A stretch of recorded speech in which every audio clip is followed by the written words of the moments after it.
The person I have chosen to do my project on is Pierre Elliott Trudeau, born October 18th, 1919, and passed away September 28th, 2000.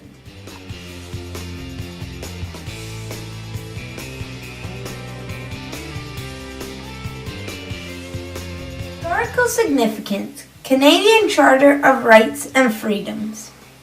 Why is it a big event of Pierre Trudeau's? This is the most significant event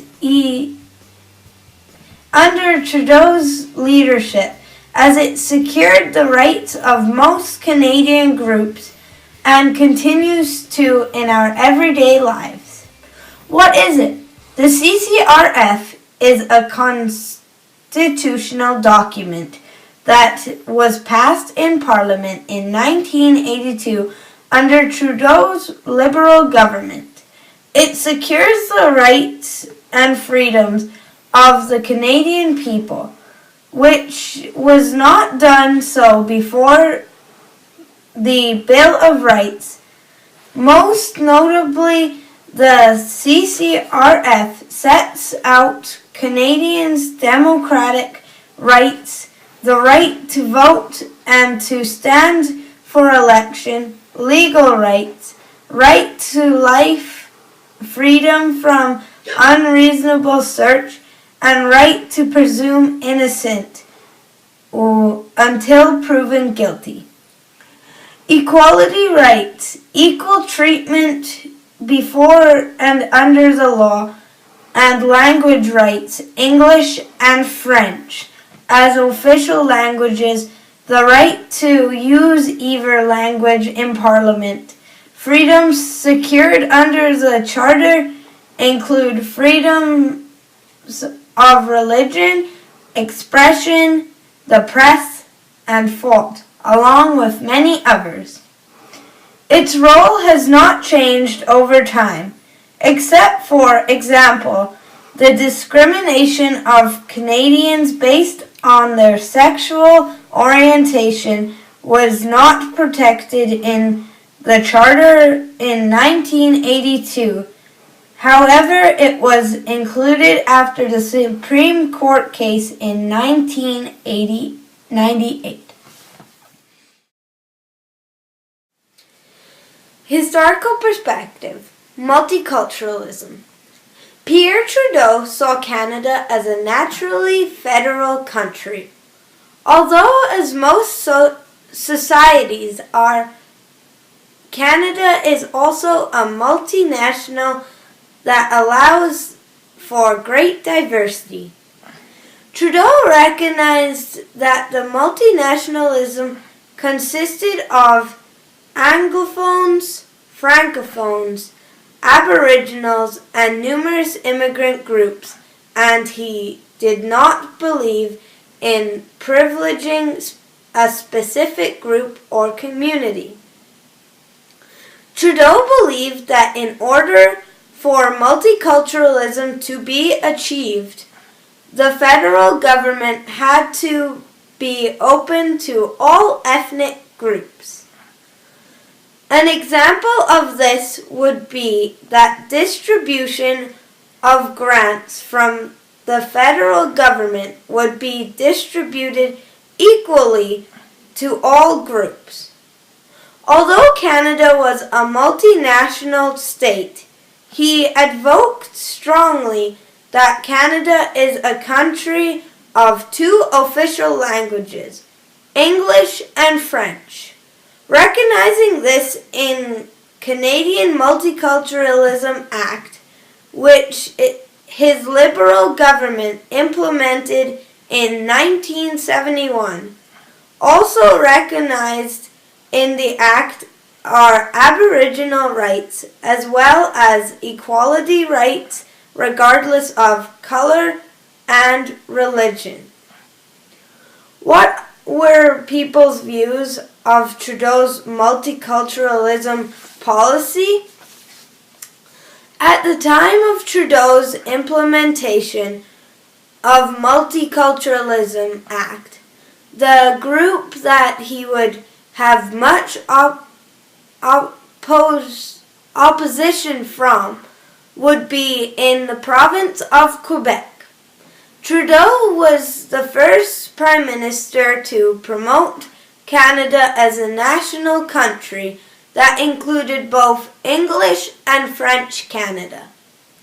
However, although he included French as one of the official languages, Quebecers felt that they were being reduced to another ethnic group elsewhere. Canadians were generally accepting of Trudeau's multiculturalism policy. What are people's views on it today? People's views on multiculturalism are much more accepting than they would have been when it was first introduced, as since then Canada has become more diversified with immigrants coming from all across the world. There is still a struggle to achieve true multiculturalism in Quebec, as under their current provincial government, they have introduced the controversial Quebec Charter of Values. In it, they would make the province a neutral state, especially with the expression of religious symbols, as well as making it mandatory that a person's face is uncovered when they are a government worker. This does not advocate for the true multiculturalism that Trudeau envisaged with his Multiculturalism Act.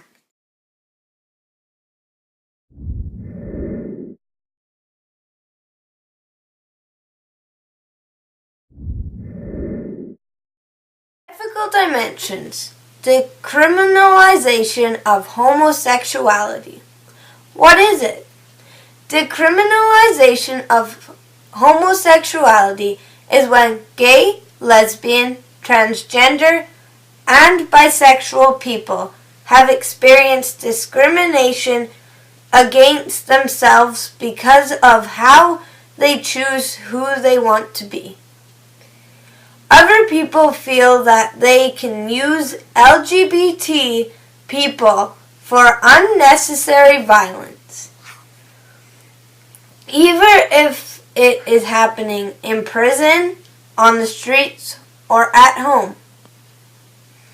In 1968 and 1969, our Canadian Prime Minister Pierre Trudeau created controversy with the passing of the bill C-150, which not only decriminalized homosexuality between consenting adults in private, what tipped the balance in favor of greater support of homosexuality were studies in 1948, 1957, and a Supreme Court of Canada case, Clippert versus the Crown. This case and the studies brought homosexuality into the open and made it more acceptable to the Canadian public. The ethical stance that was taken by the politicians in their debates in the House of Commons in 1968-1969 was mainly to try and separate legalism from moralism. Homosexuality, by its acceptance, allowed these people to maintain employment in public office and other places of employment without being discriminated against. This is where freedom and fairness played a huge role.